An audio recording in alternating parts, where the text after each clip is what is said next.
It's a hot one today. Middle of July, Los Angeles, no AC, no excuses. Another opportunity to prove to myself that I'm really about what I say I'm about. An opportunity to speak my truth. There's nothing holding me back, and there's no reason to delay or tarry, but just to get right to it.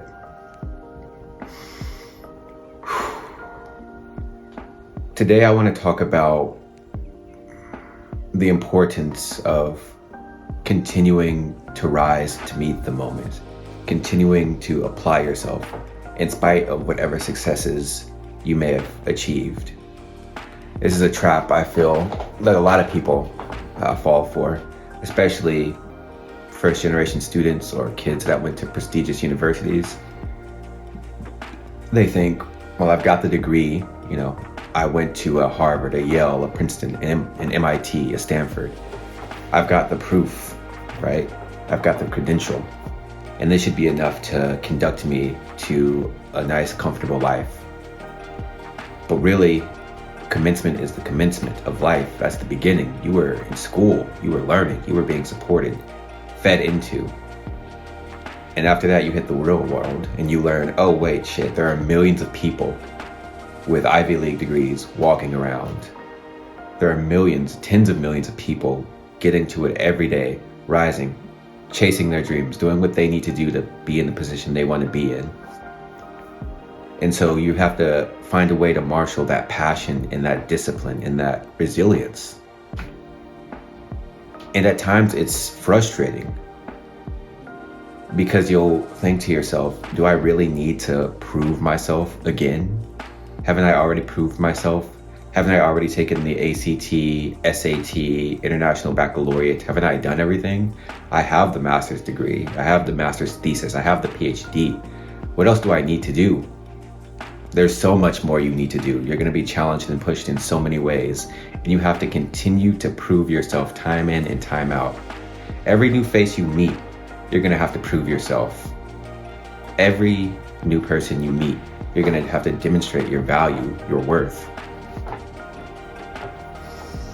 And it's going to feel demeaning, but that's just your ego talking. Think about it from your perspective. Somebody comes up to you and they think they're hot shit, right? They're talking as if they're emperor of the world because they went to Stanford, right? That doesn't mean a goddamn thing to you.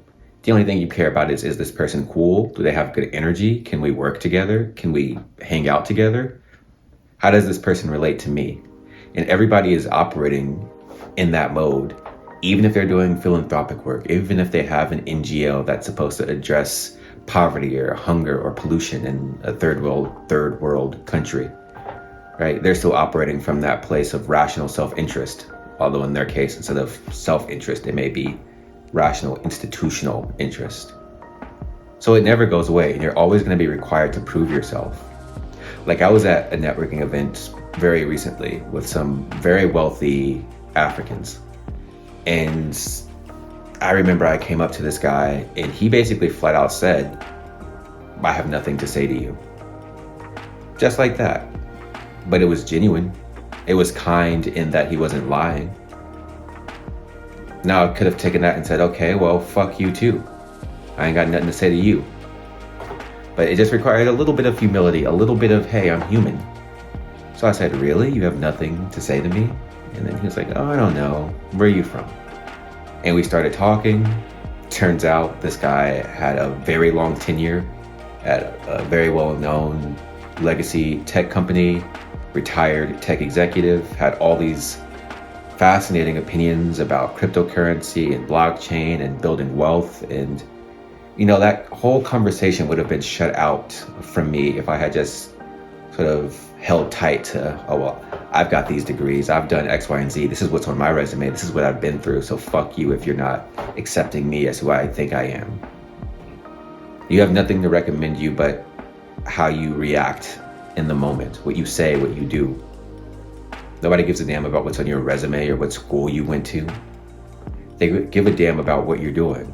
Like I've said before, the world is forward-oriented. We're all struggling to shirk off past traumas and focus on what comes next. And you decide what comes next. It's not a fucking syndicated sitcom, right? There's not a new episode dropping every week. That's a comfortable model of reality where you sit back and passively consume exhilarating moments acted out by somebody else. It's a kind of experiential voyeurism, but it's not real. You have to get out there, be uncomfortable, do the uncomfortable things, say the things you don't want to say, and hope something hits. And you have to keep trying and keep trying and keep proving and keep failing and getting frustrated and getting tired and being demoralized and being told no, being rudely rejected and shut out, getting doors closed in your face, getting laughed at, getting laughed off stage. You have to go through that because that's what's going to harden you and prepare you to accept the opportunities that are coming down the line that are going to position you to be where you want to be. And you don't know where that is, so you have to keep acting. Not acting as in fake it to make it, but acting as in executing, going forward, getting on with it, recording a video in the middle of summer when it's hot as hell. And all I want to do is go to the beach. Maybe I should go to the beach and film some content. But here I am, somewhere in the Inland Empire, recording. Because I felt inspired and compelled, because I felt that I need to start using my time more appropriately. I can't doom scroll all day. I have to actually get to it. If I say I'm about this, then I need to be about this. When nobody is watching, when nobody's looking, I have to be accountable to myself. And that's the differentiator, because we spend so much of our time alone. There's a loneliness epidemic, right? That's space to create, that's space to grind, to build, to determine what your future looks like. You have all this time, right? There's no overseer in a field somewhere whipping you, making you pick cotton. You're not bound to the land like some serf in feudal Europe or Japan, right? You're not a subsistence agriculture worker, right? Hoping for good rains during this monsoon season. You're sitting your ass somewhere in your nice apartment or room or house, and you're like, oh, I'm so lonely. Do something that changes your life. Put some motion in your life. Ripple the waves of the static pond that is your current environment. Vibrate.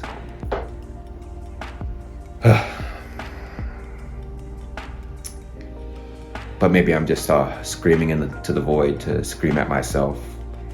Maybe I'm screaming at my former self, where maybe I just wish he had stood up, said more, been about what he claimed he was about. Not hidden behind polite words or shiny degrees or big words or whatever, but actually met the moment, spoke the truth, and had courage. But I can't tell my 24-year-old self to do that.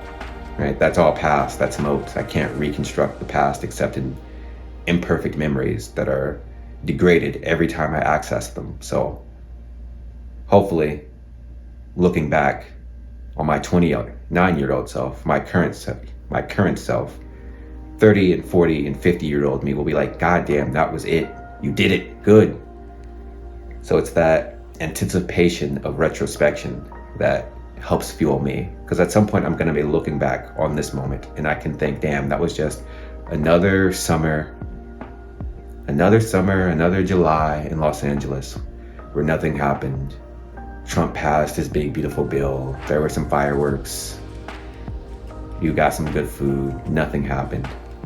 Or you can say that was the time where I actually got my shit together and started pushing, started fighting for something, started breathing life into my soul, into my spirit, and saying the truth. Because at the end of the day, everybody is playing a character. Rather, your manager, a politician, an actual actress or actor, all of the YouTube and social media personalities, everyone's selling something. Everyone's playing a character. And you can look at them and ridicule them and say, oh, they're ridiculous. This is some bullshit. Like, this is all fake. This is all a fraud. This is all a facade. Yup, you're right. But guess what? It works. And that doesn't mean you have to betray your principles. It means you have to get in the game. This is the marketplace of ideas. It's not in your notebook. It's not on your Google Doc where you're writing your manifesto. It's where other people can see and critique and call you out, say that you're full of shit, that you're bullshit, that you don't know what you're talking about, that can press you. That's the only way you're gonna grow. That's the only way you're gonna generate value. So you gotta face it, you gotta accept it, you gotta move forward. But as for me, I turned off my cooling fan so that the audio would be okay when I shot this video, and I'm hot as hell. You could probably see sweat beginning to percolate on my face. So, you know, I do it for future me. I do it for you if you're out there listening and you want to hear one black man in the middle of nowhere, Los Angeles, ranting about motivation and moving forward and actually grinding it out the long and difficult way. I do it for you. So please like, share, subscribe, comment, and I'll catch you in the next one. Peace.